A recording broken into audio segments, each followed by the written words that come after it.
तो आज आम basic computer class 5 5 number class एटा पंचम दिन में आम आसी पहुँची सारे चार्टी जाक क्लास तुम भल रेस्पन्स आसीथिला। तो पंचम क्लास तुमको आज कराई दौची कारण प्रतिदिन संध्या 7:10 समय आमर क्लास स्टार्ट हो सबुदिन क्लास हम। तो आज क्लास रे आम जो पाठ पढ़ा difference between primary and secondary memory. तो प्राइमरी एंड सेकेंडरी मेमोरी कौन से विषय पढ़ा कारण पूर्व मु मेमोरी क्लास करी। आज मु प्राइमरी सेकेंडरी मेमोरी पूरा डिटेल्स पूरा डिफरेन्स कर बुझाई दौची जोटा कि तुम मानकर जानिबा निहाती दरकार जेहेतु बेसिक जिनिस बर्तमान में पाठ पढ़ुचे। तापर आम तुम मानक कोडिंग शिखेबा जाभा शिखेबा C++ शिखेबा सी प्रोग्रामिंग शिखेबा Microsoft Office Microsoft Word Photoshop सब काम शिखेबा। तो प्रतिदिन संध्या 7:10 समय तुम मानकर कंप्यूटर क्लास करा जिवो। तो प्रत्येक पिला कंप्यूटर क्लास रे जॉइन हो एवं निर्मल क्रिएशन यूट्यूब चैनल को सब्सक्राइब करो कारण सब्सक्राइब करने द्वारा कौन हम जितेबाला मु भिडियोटी अपलोड करी सर्वप्रथम नोटिफिकेशन आपण मन पाखक चली जिवो। तो बर्तमान प्राइमरी मेमोरी और सेकेंडरी मेमोरी डेफिनेशन कहबा। प्राइमरी मेमोरी कौन रोची it is also called main memory. Primary memory होची ताको हमें कौन कहूचे मेन मेमोरी बेली कहूचे कौन कहूचे मेन मेमोरी। आउ सेकेंडरी मेमोरी के हमें कौन कहूचे ऑक्सिलरी मेमोरी।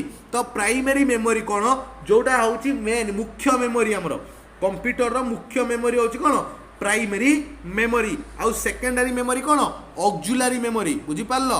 तापर primary memory it is temporary memory of computer. एटा होची टेम्पोरारी मेमोरी एटा परमानेंट नुहे एटा होची टेम्पोरारी क्षणक जो मेमोरी जो टेम्पोरारी थाए किछि समय पई किछि दिन पई एम थाए।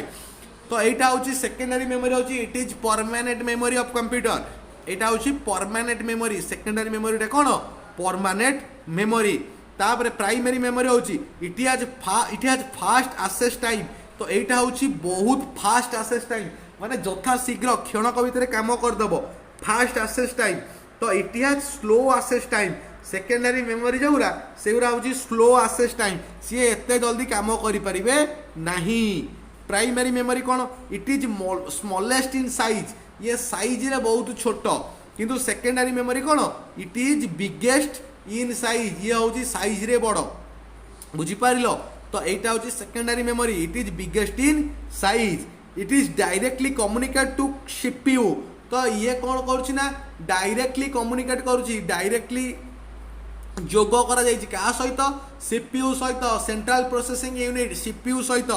It is not directly communicate to CPU ये डायरेक्टली कम्युनिकेट है सीपीयू सहित बुझीपार। It requires primary memory for its operation ये दरकार पड़ुची क्या दरकार कराउची प्राइमरी मेमोरी को बुझीपार आउ आर ऑपरेशन पाई। तापर इट इज मोर एक्सपेंसिव ये हूँ कौन अधिक दामिकिया अधिक पैसा लगे बुझीपारुछ। यहाँ हूँ more expensive it is cheaper then primary यहाँ कौन माने एक्सपेंसिव किंतु प्राइमरी ठारू कम। सेकेंडरी मेमोरी वाला माने दामिकिया किंतु प्राइमरी जति दामिकिया ताठारू टिके कम पैसा।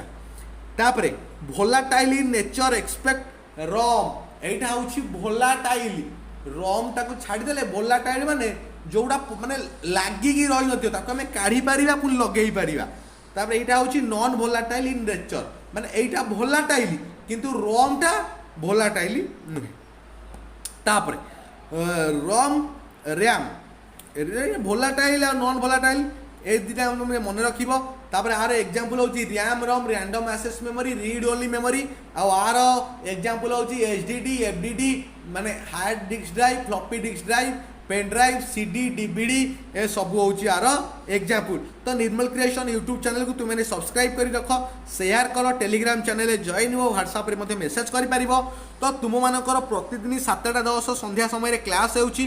तो सब्सक्राइब करो चैनल को तुमने सब्सक्राइब करू ना मु देखुची। तो सब्सक्राइब करो शेयर करके सांग मानू टे जणई दियो कि कंप्यूटर क्लास होची कारण पाठ को आम जिते बांटिबा सेते हमर बढ़िबो जेहेतु एटा होची नॉलेजेबल क्लास प्रैक्टिकल क्लास। तो आम यार प्रैक्टिकल आरंभ करवा। तो थ्योरी बर्तमान पढ़ा थ्योरी पर प्रैक्टिकल क्लास आरंभ करवा।